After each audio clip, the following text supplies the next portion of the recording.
powerful therapy, a powerful term, emergency use. Donald Trump হঠাৎ পরিকল্পনা এবং আরও দ্রুত তার বাস্তবায়নের মাধ্যমে প্রতিপক্ষকে চমকে দিতে ভালোবাসেন, কিন্তু এবার ট্রাম্প যা করতে যাচ্ছে তা বিশ্বাস পর্যন্ত করতে পারছেন না কেউ।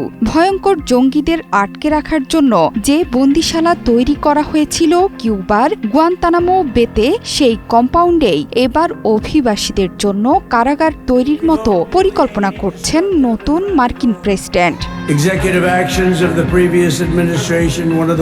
দায়িত্ব নেওয়ার পর থেকেই অভিবাসীদের তুমুল ধরপাকড় চালাচ্ছেন মার্কিন প্রেসিডেন্ট ডোনাল্ড ট্রাম্প। যুক্তরাষ্ট্রের পরতে পরতে ভীতি ছড়িয়ে পড়েছে, কখন কাকে পাকড়াও করা হবে কেউ জানে না। আতঙ্কে দিন কাটছে বাংলাদেশ, ভারত সহ বিশ্বের নানা প্রান্তের অভিবাসীদের। এক্ষেত্রে বন্ধু বা শত্রু রাষ্ট্র কোনো কিছুরই তোয়াক্কা করছেন না মার্কিন প্রেসিডেন্ট ডোনাল্ড ট্রাম্প।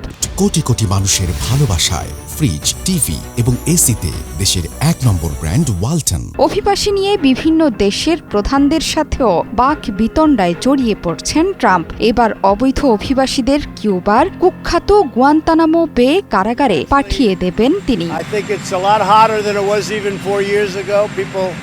এই প্রসঙ্গে ট্রাম্প আরও বলেছেন, তার কথায় ৩০,০০০-এর মতো অপরাধী অবৈধ এলিয়েনকে তথা অবৈধ অভিবাসীকে আটকে রাখতে কিউবার পূর্বাঞ্চলীয় কুখ্যাত সামরিক স্থাপনায় আটক শিবির নির্মাণের নির্দেশ দিয়েছেন তিনি। গুয়ান্তানামো বে কারাগার নামে পরিচিত এই স্থাপনায় 9/11 হামলার পর থেকে সন্দেহভাজন সন্ত্রাসীদের বন্দী করে রাখছে যুক্তরাষ্ট্র। তিনি বলেছেন, মার্কিন জনগণকে হুমকিতে ফেলা সবচেয়ে খারাপ অপরাধী অবৈধ এলিয়েনদের আটকে রাখতে গুয়ান্তানামো বেতে আমাদের ৩০,০০০ শয্যা আছে।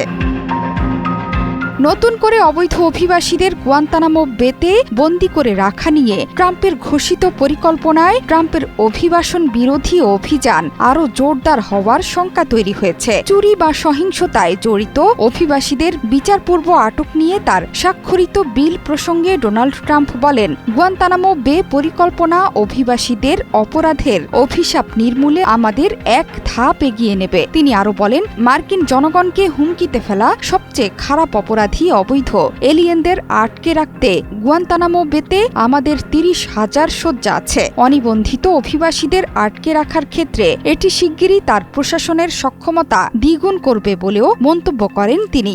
এক সময় কুখ্যাত এই কারাগারে একসঙ্গে সর্বোচ্চ প্রায় ৮০০ জনকে বন্দী করে রাখা হয়েছিল। এই কারাগারে বন্দীদের ওপর নিয়মিত নিষ্ঠুর নির্যাতন চালানোর অভিযোগ ওঠে। এতে সমালোচনা ও নিন্দার ঝড় ওঠে। ট্রাম্পের নতুন পরিকল্পনাকে নিষ্ঠুরতার কাজ বলে নিন্দা জানিয়েছে কিউবা। জোহরা চৌধুরী সেতু, ৭১।